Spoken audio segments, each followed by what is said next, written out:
ओम मा क्रीं क्रीं क्रीं। आज की अघोर कथा में सरकार अवधूत भगवान राम सत्संग का क्या प्रभाव होता है जीवन में, उस पर प्रकाश डालते हुए कह रहे हैं। जो सर्वेश्वरी के उपासक हैं, भगवती के सामने अनशन के तौर पर व्रत नहीं करते, वे नवरात्र में शाम को प्रसाद ग्रहण करते हैं। उनका व्रत नम्रता से ओतप्रोत है। जिसकी उपासना करनी है उसके सामने भूख हड़ताल करना उचित नहीं है। जो भी यहाँ उपासक होंगे वो जानते होंगे कि यहाँ की उपासना की पद्धति क्या है। व्यर्थ का उपवास करना, सुख प्राप्त और तीर्थ करना निषेध है।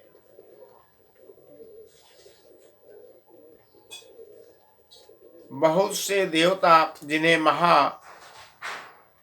कल्याणकारी समझा जाता है, महात्माओं के आश्रमों पर सत्संग के लिए पधारते हैं। यह आपके शास्त्रों में कई जगह वर्जित है। सत्संग का बड़ा महत्व है। विश्वामित्र बहुत बड़े तपस्वी थे।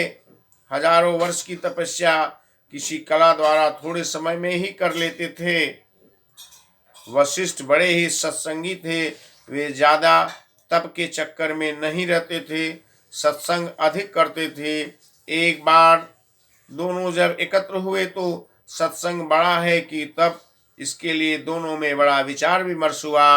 विश्वामित्र का कहना था कि तप बड़ा है और वशिष्ठ कहते थे कि सत्संग बड़ा है।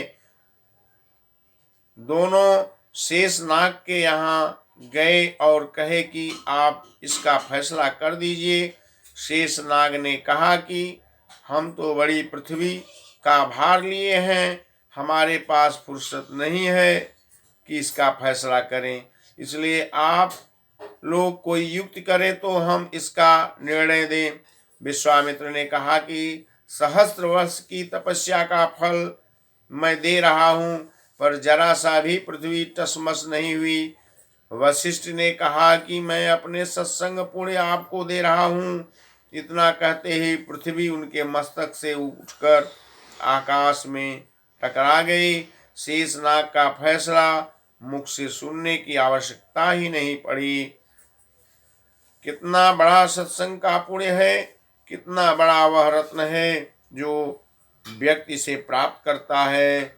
वह सभी विशिष्टताओं से आभूषित होता है। इसलिए सत्संग के बारे में महात्मा तुलसीदास ने कहा है, जो सुख लौ सत्संग तुलय न ताहि सकल विधि।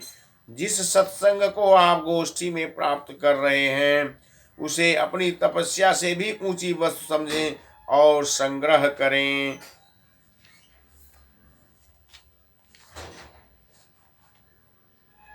क्योंकि सत्संग नया जीवन, नई दिशाएं, नई प्रेरणा, नई ज्योत देता है। इसलिए सदाशिव महर्षियों के आश्रम आया करते थे, सत्संग के लिए तरसा करते थे। सत्संग मुनि महर्षि महात्माओं फकीरों की कुटियों पर ही प्राप्त होता है। सत्संग का उत्पादन वही होता है और कहीं नहीं। शास्त्र पुराण वेद से भी नहीं मिलता। सत्संग तो संतों के संग से ही प्राप्त होता है। सत्संग का कितना बड़ा प्रभाव है। एक सहस्त्र वर्ष की तपस्या जो कार्य नहीं करता वह सत्संग में होता है।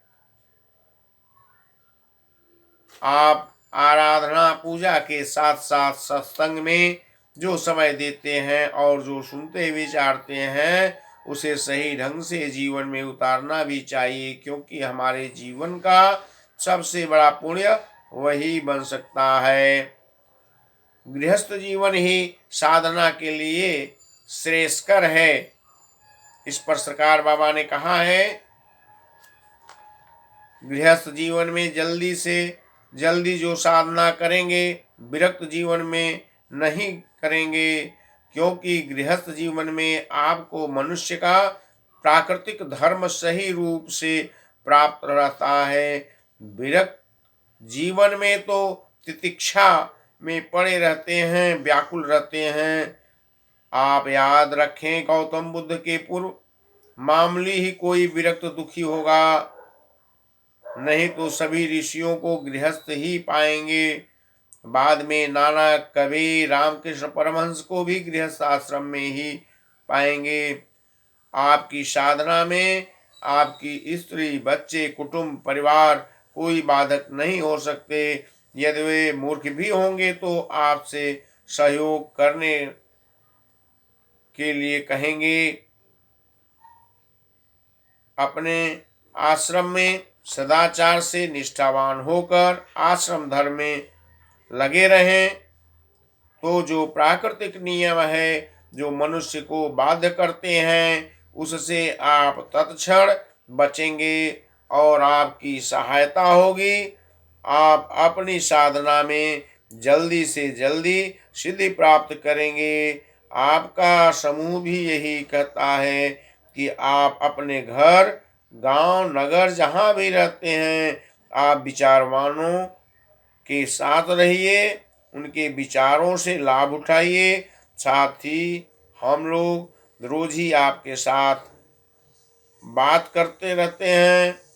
इस सत्संग पर भी थोड़ा विचार करें, वही इसका पुण्य होगा।